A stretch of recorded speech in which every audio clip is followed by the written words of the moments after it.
everybody, welcome back to the channel, my fellow pirates and adventurers. Today we're taking a look at a salsa recipe I've been working on for the past year and a half. I wanted to do something a little bit easy to do, something quick, and it'll still take a little bit long, but something for you guys to enjoy, to kind of have on the side. Most of the time salsa is enjoyed at restaurants as an appetizer or on top of a taco or many other Hispanic things that I want to add spice to it or not, depending on your taste. But I will be doing kind of a spicy recipe for this. But also near the end of the video, I will also talk about supplementary ingredients after we get done with the ingredients section. And another thing that I want to also say is to kind of just summarize everything so we don't spend too much time here and get down to the kitchen. It is this. We'll be doing a follow-up video to this. So a little bit later on, I'm going to be getting separate interviews from different people that's outside of the friend group and my family and seeing what their thoughts are as well. And most importantly, whenever you guys make this recipe, tell me in the comments down below how you enjoyed it and what do you prefer in the salsa. Do you prefer it to be spicy or do you prefer it to be mild? Like in most cases, most people can't really handle spice. This white boy here can't even handle the spice because literally taste testing earlier and my mouth went numb. Anyway, let's go ahead and take a look at the ingredients we will need to start this recipe.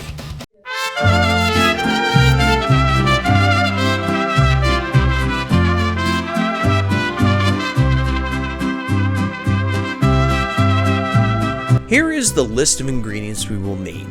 We will need tomatillos, cilantro, a white onion, 4 red habaneros, 5 yellow habaneros, 2 red jalapenos, chicken bouillon, and olive oil.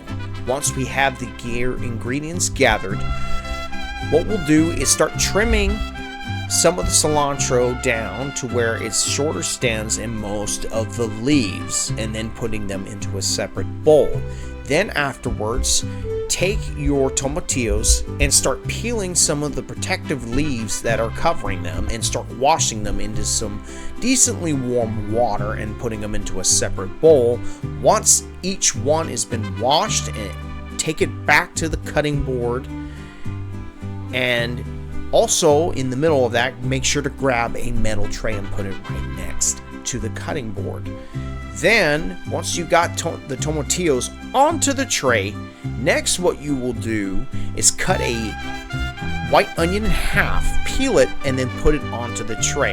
Then afterwards, take the habaneros, cut the stem off, leave the seeds in there. You're going to want to leave them in there for the spice.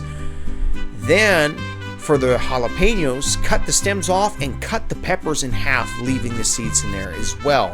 Once done, make sure to douse each individual ingredient on the tray in olive oil, and then after, spread a bunch of chicken bouillon on top.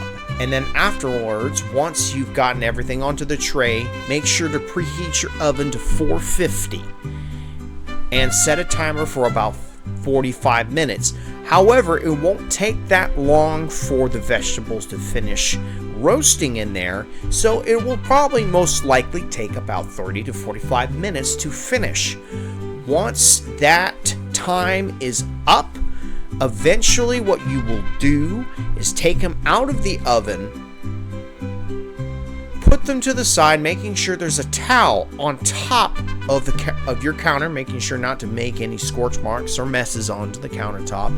Having a blender right next to you with a pair of tongs so you don't burn your hands. I suggest you don't grab it with your hands.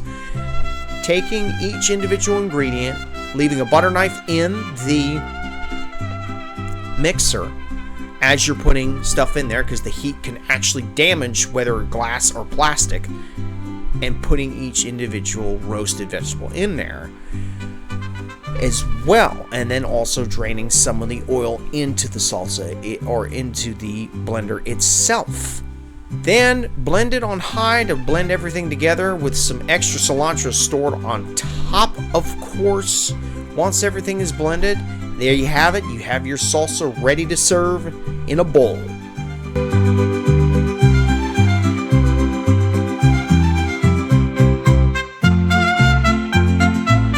Now we're at the section where I kind of discuss my thoughts and then talk about some supplementary ingredients that you can use. So first off, I kind of want to talk about more so how it came out. Surprisingly, it came out in more of a orangish yellow color. I was originally going to make this a salsa verde video, but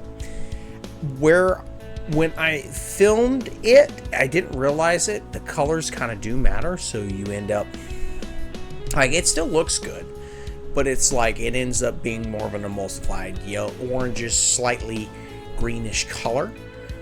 So you have to pay attention to that, unlike I did.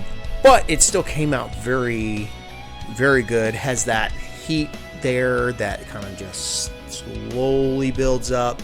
It's not the one where it just like attacks your mouth or whatever. Not the kind that makes you feel like you're about to melt your face off. Not like a ghost pepper or a Carolina Reaper. So yeah, I mean, honestly, I enjoy it. In my opinion, it's easy to make.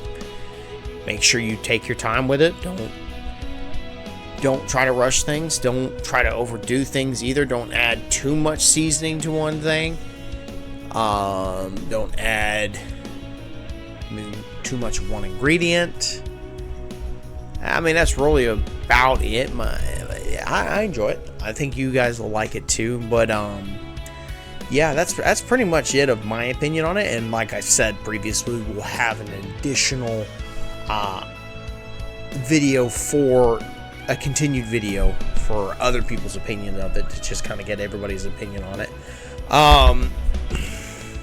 Now for supplementary stuff, we'll kind of call this kind of like a flip-flop salsa recipe or something for now. I'll probably workshop a better title for whenever I actually end up uploading this, but well, I guess we can call it like a modification salsa recipe, whatever you need. So when it comes to the base, there are two types of bases you can have, and there's probably another kind that I don't know about. Technically, you could just use chili peppers, or not just chili peppers, but like peppers in general. You don't have to have a tomatillo in there, or a tomato. But the two main bases that the salsa that I'm talking about is either tomatillo or a tomato.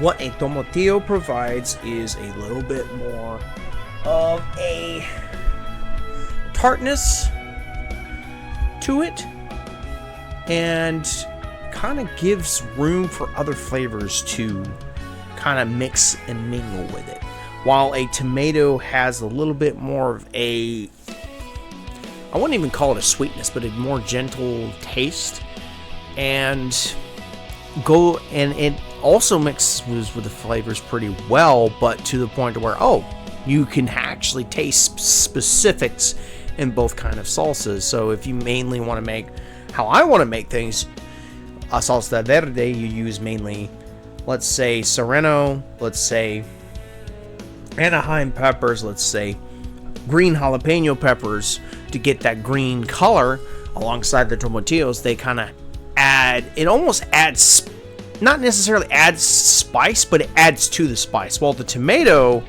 itself tends to be more of the selling point, if I could say. So it depends on what you want. Do you want more of the ingredients to be presented, or are you wanting to have like an overall all-around flavor to go there?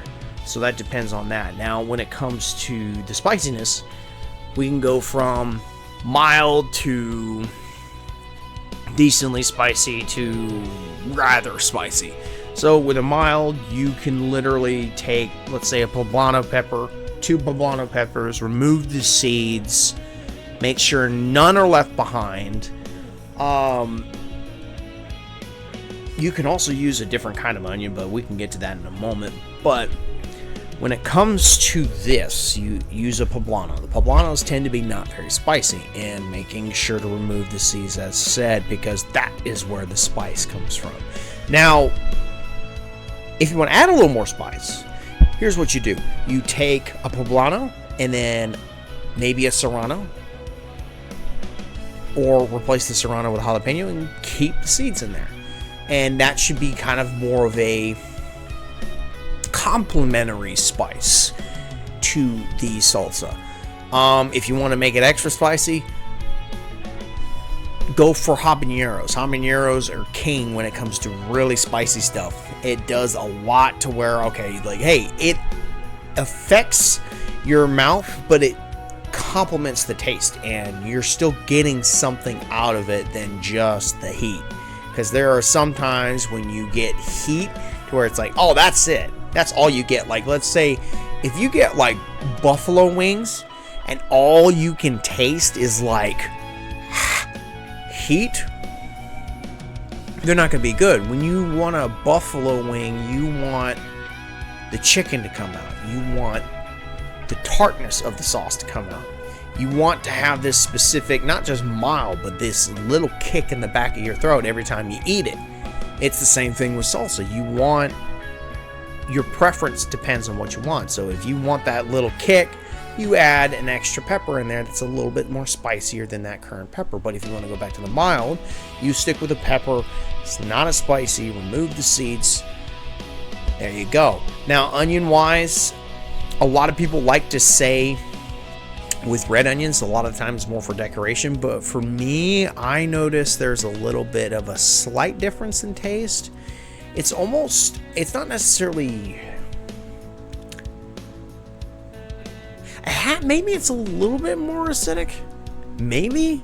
It could be wrong. I haven't really had anything with red onions as of late. I'll have to get back to you on that, but it's definitely more for than just decoration. It has more of a... has a different flavor than a white onion. Or a sweet onion. A sweet onion is going to give you more of a sweeter taste. It's good for that. A white onion... it's good. It's a good starting point. It's a good place where most people like to start at when it comes to cooking with anything. So cooking with an onion, it just depends on, like I said, it just depends on your preference as well. Another thing, one other supplementary ingredient I want to mention is this. And it's more so kind of an addition to how my father makes his own recipe. It's balsamic vinaigrette. It adds depth. It adds a little bit more tartness to it. It makes it a little more... my apologies, my cat's sitting there being a nuisance. And adds tartness. It adds a little more depth. It affects the color a little bit. Makes it kind of like a deeper color, especially if you're doing a tomato base. You can also add rotel to it to add a little more flavor to it. And yeah, that's pretty much it when it comes to supplementary stuff. Just do what you can do. We'll call it just a modification salsa. I don't know. Do what you will with it. Thank you guys for watching today's video. I know I haven't really been uploading much as of this week. I've had some things kind of come up here and there.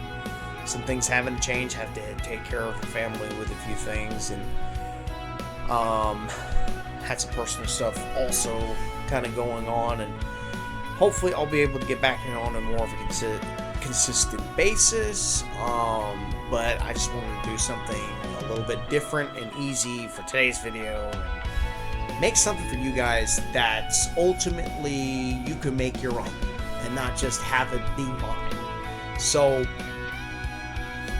yeah, another thing I want to talk about is things are going to start changing here and there. Not a whole lot.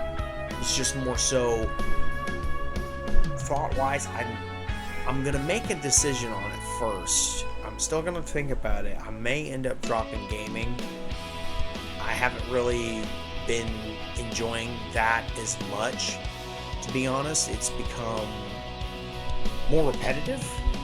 And nothing against people that do the gaming stuff still, like hey, they do it a lot better than I do. I can't. I mean, I can ramble on and play on a game all I want, but it's becoming less and less enjoyable, and I'm wanting to use this channel to be a little bit more creative, not only with the cooking, True Detective Tuesdays. I want to make room for content that's fun, enjoyable, whether it's just a simple reaction video like I Try Not to Laugh, to something that's a little bit more than that. I want to develop more ideas into this channel and figure things out more and more as we go throughout the year. But anyway, to kind of just end the video off, like I said, thank you so much for watching the video. Make sure to like, share, and subscribe to the channel if you want to become a part of the Bernhard Pirate Brigade, and ring the bell for future uploads. I will see you guys next time. This is the Captain signing off. I bid you adieu. I'm out. Peace.